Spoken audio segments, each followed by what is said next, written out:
Today I want to talk about milligrams and potency. Now I think often many of us think that they basically are measuring the same thing.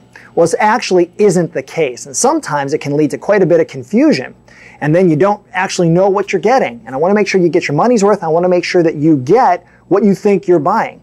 Okay? So let's talk about milligrams. What are milligrams? Milligrams are simply a measurement of weight. That's all they are. So when you see a bottle that says it has 500 milligrams and another bottle says it has 400 milligrams, it's just measuring the weight. It doesn't tell us anything about potency. Now, if we have the exact same raw materials, then we can say milligrams and potency are the same thing. Confusing? This is what I mean. Let's look at aspirin. Very, very common thing because aspirin is aspirin. Now, when you have aspirin that weighs 81 milligrams and you have aspirin that weighs 162 milligrams, we can say, because they're identical raw materials, that the 162 is twice as potent as the 81. Goes without saying, right? However, if you have two different compounds, well then milligrams aren't telling us anything. I'll give you an example. Let's look at green tea.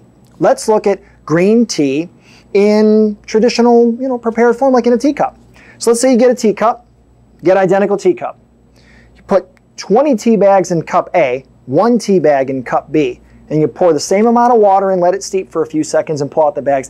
You can probably see where I'm going with this. Cup A weighs the same as cup B, right? Same teacup, same amount of water, it's going to weigh the same. We could call them 1,000 milligrams each. This guy over here, cup A, is 20 times more potent than cup B. You never know it. They could put that in a bottle and put green tea extract, 1,000 milligrams. The other one could say the same thing. But again, we know one of them is 20 times more potent. It's one of the reasons why you might buy a product online, or you might buy a product at a drugstore or pharmacy, and you might say, geez, why does this cost so much less than what I find in the health food store? Well, maybe it's because you're not comparing apples to apples.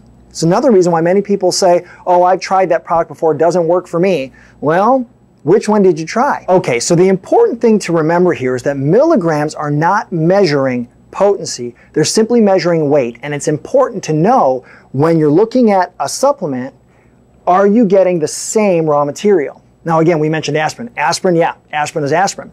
But now if we start to look at some of the other forms, there are two major forms, well, let's say three major forms of supplements on the market. Now we're talking about vitamins, okay? Vitamins and minerals and things like this. You've got what are called regular isolates. You've got isolates that have been physically blended with food. This would be like taking your regular, Centrum vitamin and then sprinkling a little bit of apple fiber in with it and blending it. And then you have what's called a whole food vitamin. Now this is very, very different. A whole food vitamin is essentially a plant, if you will, or a living material that has been grown that is rich in a nutrient. Now that form of nutrient is very, very different than what you find in the isolate form. And we're going to talk about that in another video. I want to keep this one kind of short today.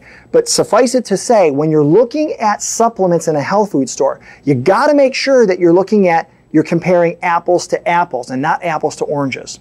So again, when you pick up a bottle and you see 1,000 milligrams, you got to start to ask the question, well, what form of vitamin is this? And if you don't know what I mean by that, check out our next video in this series that talks about what is a whole food vitamin and how does it compare to an isolate.